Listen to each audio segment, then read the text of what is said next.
Y luego la B, los prejuicios, por así decirlo, que tiene el videojuego, de los que se tiene que defender. Casualmente, uno de los prejuicios es la obesidad también, porque claro, una persona que esto se ve sobre todo más en Estados Unidos, donde también pasa lo mismo, pues el niño que come hamburguesas y luego se pone a jugar a la consola o hace las dos cosas a la vez, pues si ahora mismo tiene que moverse con todo el cuerpo para poder jugar, pues por así decirlo es una defensa.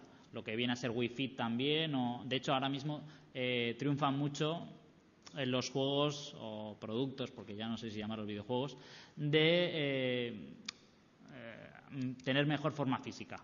Estuvo Wii Fit al principio y ahora, por ejemplo, Electronic Arts ha sacado Active Sports, una saga ya de juegos, y Ubisoft, que aparte lo hacen desde Barcelona, también tiene Face Up o Shape Up, algo así, para moldear tu figura. Y después también el tema de la violencia. El tema de la violencia es un prejuicio un poco, yo creo, creado. O sea, es artificial. Yo creo que esto es parte de que a los medios le interesa tener una pelea contra el videojuego y entonces lo crean porque realmente hay un sistema de regulación de videojuegos, igual que hay en las películas. Igual que nadie dice que las películas son violentas porque Rambo sea una película violenta, pues el videojuego no es violento porque haya videojuegos violentos. Aparte, el tanto por ciento de juegos más 18, por así decirlo, es muy bajo, creo que es un 3%. Entonces, ¿cómo defenderse de esto? Yo creo que esto es tema de cultura. Cuando la gente vaya conociendo cada vez más las posibilidades que tiene el ocio interactivo digital, dejarán menos de decirse este tipo de cosas y dejará menos de considerarse que el videojuego es violento, porque no lo es intrínsecamente. ¿Vale? ¿Más dudas? ¿Sí?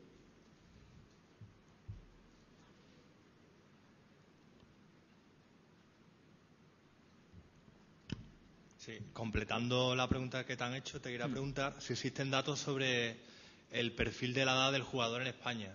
Me refiero si como ocurre en otros países, especialmente en Estados Unidos, si el jugador, la edad está más fragmentada, obviamente porque ya este tipo de ocio pues ya tiene una edad adulta, considero. Y luego la segunda parte, otra pregunta, ¿cuál sería la tendencia actual ahora mismo, sobre todo viendo los nuevos soportes de la generación adolescente con la cantidad de oportunidades que hay? Porque ya evidentemente hablamos de las consolas, hablamos de Internet, sobre todo refiriéndome a la generación adolescente, ¿cuál es la tendencia ahora mismo que se está dando? Perdóname que no te he entendido esta última. ¿La tendencia en qué aspecto? ¿En qué es lo que compran? ¿En qué es lo que...? No, ¿cuál sería, digamos, el soporte que está liderando ahora mismo, si es que, o en realidad está fragmentado también, si está entre... ¿Vale? Vale. En tema de edad, mira, no lo he traído preparado, así que esto yo creo que en el estudio de ADS lo explican mejor. Vais a ads.es y lo explica. Con todo, pues yo creo que la franja, la verdad es que ya es cada vez más alta. O sea, antes sí que era, pues básicamente la adolescencia, un poco la infancia, un poco la edad adulta, pero actualmente yo creo que la franja debe ser muy alta. Debe ser desde, pongamos, los 10 hasta los 35 o 40 años. Yo creo que es el... Y luego ya el soporte que actualmente lidera las tendencias.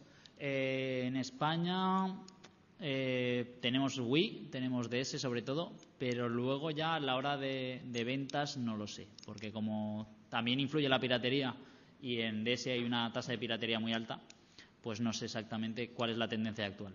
O sea, cuál es a día de hoy. Hasta hace poco era Wii y DS, se llevan la voz cantante. Y luego siempre hemos ido de PlayStation, así que cuando Sony baje los precios, que es importante, yo creo que la PlayStation 3 pues volverá a vender bastante.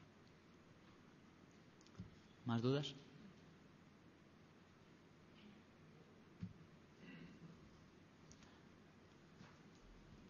Sí, hola. Solo quería preguntar respecto a las posibilidades de subsistencia que tendría una empresa española, apartada de lo que son los grandes, ¿no? Que no tuviera ningún tipo de concesión respecto a una licencia, en fin, lo que sería marketing a ese nivel, ¿no? ¿Qué posibilidades tiene de sobrevivir una empresa en el mundo de los videojuegos que empezara ahora? Vale. Pues depende, si lo haces bien o lo haces mal, básicamente. A ver, los factores a la hora de tener una travesía placentera, por así decirlo, pues empieza por tener los suficientes medios a la hora de formar la empresa. Si es que yo creo que es como todas las empresas. Y después ya saber por un lado, a qué público vas a dirigirte cuando acabes el proyecto, porque lo importante no es lo que vaya a ser ahora, sino cuando acabes.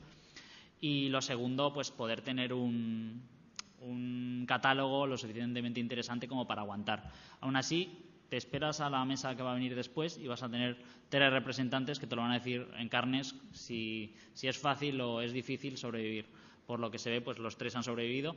A día de hoy en España las empresas pueden estar mejor o peor, pero no se ha cerrado ninguna en el último año y se han creado pues unas 5 o 10.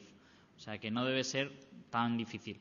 Con todo, hay una competencia muy alta, pero la ventaja del videojuego es que el público que yo he dicho, que a día de hoy nos dirigimos básicamente a 600 millones de personas, ese público tiene que crecer hasta los 6.000.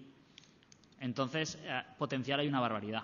Con lo cual, si puedes aguantar hasta que eso vaya creciendo, pues tú puedes ir creciendo y encontrando tu espacio. ¿Más preguntas? Hola. ¿Existe alguna corriente que una cultura de videojuego que recree monumentos o otras épocas de la historia, aquí o fuera, a nivel internacional? Sí que existe. Por ejemplo, es que eso preciso. Cuando yo he puesto lo de mundos virtuales interactivos, era referido a esto. Hay una iniciativa que aparte la lleva una empresa de la asociación mezclada con Telefónica, donde, que no me acuerdo cómo se llama, Ars Media o algo así, en la que tú puedes entrar en la página web y visitar una cantidad de catedrales, de zonas romanas, etcétera, etcétera. O sea, eso existe.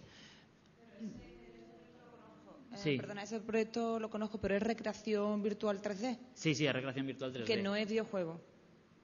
Es que es lo que yo he dicho del ocio interactivo digital, no es videojuego solamente. O sea, a día de hoy, si tú consideras, por ejemplo, un videojuego orientado o una película interactiva ambientada en una época histórica, sí que la hay. Assassin's Creed, por ejemplo, pues tiene 3 fases, el primer juego, ambientados en la época de los musulmanes, de los árabes, en la época dorada, y tienes pues tu fase en Damasco, tu fase en Jerusalén, etcétera.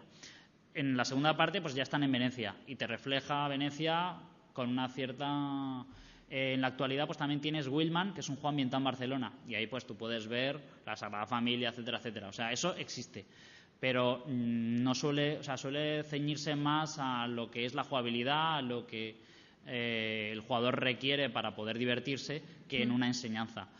También tienes juegos didácticos que se suelen llamar serious games. Por ejemplo, para aprender a manejar una carretilla, para aprender por ejemplo, Excel Ways hizo uno de riesgos laborales. O sea, sí que hay, posibilidades hay una barbaridad y se van explorando poco a poco. Pero que no existe como una corriente que esté identificada, ¿no? Como una cosa es serious game y la otra ya son pues juegos, o sea, es como todo. O sea, vale. Es como decir, hay una corriente identificada de películas de documentales, pues los documentales, pues esto es parecido. Vale, gracias. Nada.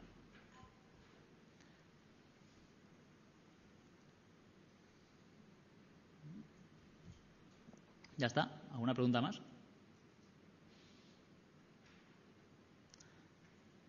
Pues nos retiramos. Muchas gracias por asistir y muchas gracias por invitar.